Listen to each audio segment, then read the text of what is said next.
Baik, kita akan langsung simak untuk saham-saham pilihan di pagi hari ini yang Anda rekomendasikan, Pak Wawan. Seperti Anda kemudian dapat saksikan di layar televisi saham-saham yang direkomendasikan pagi hari ini oleh Pak Wawan. Di antaranya adalah ya ada BBCA, kemudian juga BBRI, ada ICPB, dan juga PTBA dengan rekomendasi buy masing-masing. Untuk BBCA, ya, tadi masuk ke dalam kemudian sektor yang direkomendasikan, masuk ke dalam sektor perbankan, ICBP, PTBA juga Anda rekomendasikan baik. Kita ke BBCA terlebih dahulu, Pak Wawan, secara valuasi sebetulnya seberapa menarik BBCA untuk bisa dikoleksi?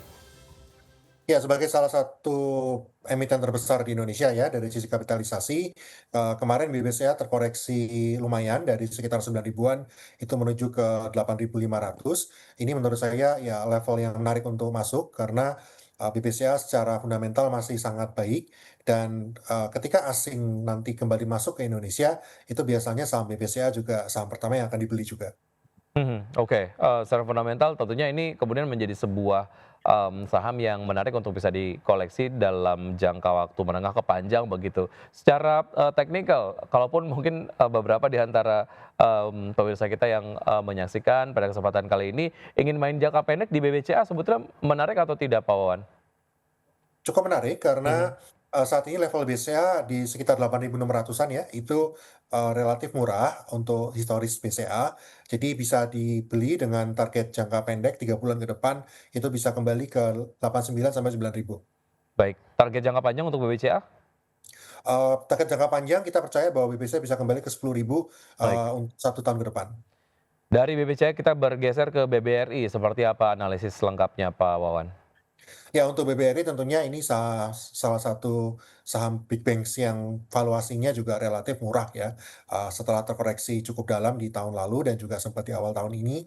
Saat ini di sekitar 3.800 itu kalau kita menghitung, pendapatan dividennya masih sekitar 6 sampai 7%, artinya masih jauh di atas deposito. Jadi untuk BBRI ini bisa menjadi, saham big dividend juga untuk investor. Mmm.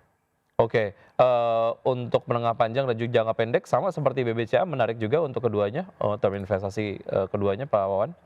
Ya, untuk BBRI sendiri memang lebih volatil daripada BBCA, Mmm, tetapi lebih menarik untuk long term karena tadi, kita bisa menunggu dividennya yang menarik untuk tahun depan. baik, secara historis juga, cukup rajin untuk membagikan, dividen begitu ya untuk BBRI ya.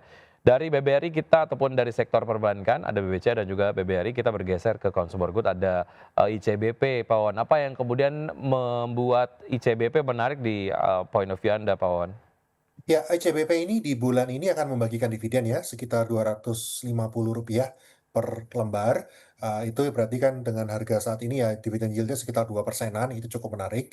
Lalu juga ditambah dengan penguatan rupiah yang akan positif kepada, eee neracanya ICBP itu sendiri. Jadi saya sarankan untuk buy ICBP, memang, sudah mulai rebound hari ini, kemarin sekitar 10.100, 200 ya itu menarik dengan, karena tanggal 22 Juli nanti akan membagikan dividen dan X-nya adalah tanggal 3 Juli ya. Jadi kemungkinan, 3 hari ke depan itu bisa ada penguatan dari ICBP karena menuju tanggal ex-date dividen.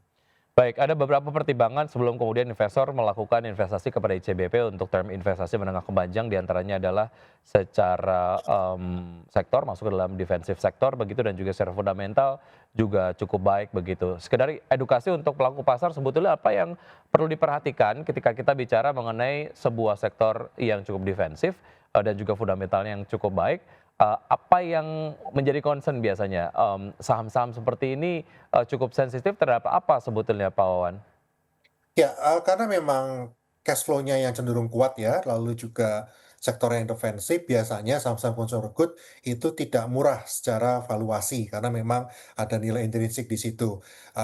Spesifik untuk ICBP biasanya memang korelasinya kuat terhadap pergerakan, mata uang dolar, lalu juga pergerakan harga gandum, karena ICBP ini impor gandumnya relatif besar ya. Jadi ini yang mungkin jadi pertimbangan investor bila memang ada katalis negatif dari sisi mata uang atau dari harga bahan baku ICBP yang meningkat, ini bisa menjadi negatif. Tetapi secara umum itu konsumsi Indonesia terhadap produk-produk dari ICBP ini relatif stabil dan juga ICBP memiliki, eee, pabrik juga di luar negeri, ini terkait, Indomie juga ya. Jadi ini cukup terdiversifikasi tidak hanya di Indonesia tapi juga ada di luar negeri juga.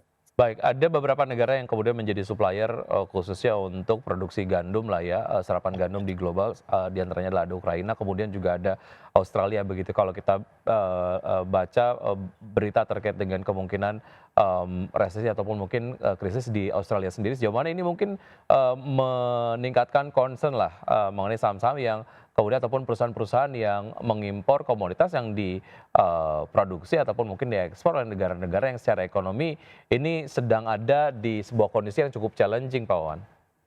Ya, untuk Ukraina sendiri sebetulnya itu masih dilakukan ya, Hmm, ekspor gandumnya. Jadi memang ada pengecualian, mereka masih bisa melakukan ekspor gandum. Eee, Terkait harga gandum sendiri itu memang cenderung volatil untuk saat ini, tetapi tentu saja saya yakin juga ICBP sudah melakukan hedging untuk hal tersebut, hmm, dan merupakan bahan baku utama untuk ICBP. Jadi fokus utamanya masih kepada saat ini adalah, pergerakan rupiah itu sendiri yang baik. saat ini itu masih menguntungkan untuk ICBP.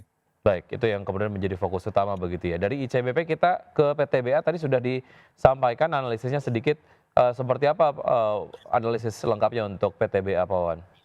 Ya, untuk PTBA karena memang terkoreksi dalam ya, terkait pembagian dividen yang juga jumbo, jadi secara umum valuasi saat ini yang menjadi menarik lagi. Kita melihat bahwa di harga 2.400-an itu menarik untuk beli dan target jangka pendek paling tidak, bisa kembali ke, 2.500 sampai dengan 2.600. Untuk jangka panjang tentunya kita yakin bahwa PTBA salah satu emiten yang juga rajin membagikan dividen. Proyeksinya dividen tahun depan tidak akan setinggi tahun ini lagi, tetapi dari sisi profitabilitas ini masih menarik karena berbeda dengan emiten batubara lainnya, PTBA ini lebih banyak yang untuk domestik ya, jadi secara income itu lebih stabil. Baik, dibandingkan peers-nya, sesama emiten produsen batu bara, secara valuasi seberapa menarik PTBA sebetulnya, Pak Wawan? Saat ini pasca pembagian dividen ya PTBA cenderung, lebih murah dibanding seperti, Adaro atau, Harum seperti itu, tetapi sekali lagi, investor juga harus waspada kalau kita bicaranya emiten batubara ya, terkait pergerakan energi secara umum dan biasanya, harga minyak itu akan berpengaruh kepada harga batubara. Tetapi dengan tren yang ada, ini batubara sepertinya masih akan dibutuhkan sebagai salah satu pembangkit energi. Baik, oke. Itu tadi beberapa saham-saham pilihan yang sudah direkomendasikan oleh Pak Wawan, di antaranya adalah ada BBCA, BBRI, PTBA, dan juga ICBP. Dan berikutnya kita akan simak data pergerakan dari IHSG di pukul 9:09 waktu Indonesia bagian Barat. Dapat Anda saksikan di layar televisi, kami pass through datanya dari RTI pemirsa.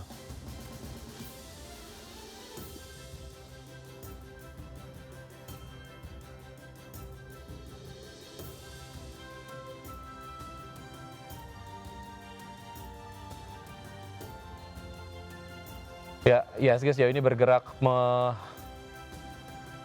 baik, melemah ya, berada di level 6.880,638, tentu saja datanya terus bergerak. Sektor-sektor yang memimpin penguatan sejauh ini ada sektor cyclical dengan penguatan 0,93%, top gainer sejauh ini ada PGO, SCMP, kemudian juga ada Cuan, PTRO, Ratu, Nobu, Film, Karya dan juga Pegas. Top losers ada BBRI, BMRI, Antam, kemudian juga ada BRMS, Energi, PSAB, BKSL, AMRT, Arci, DSSA.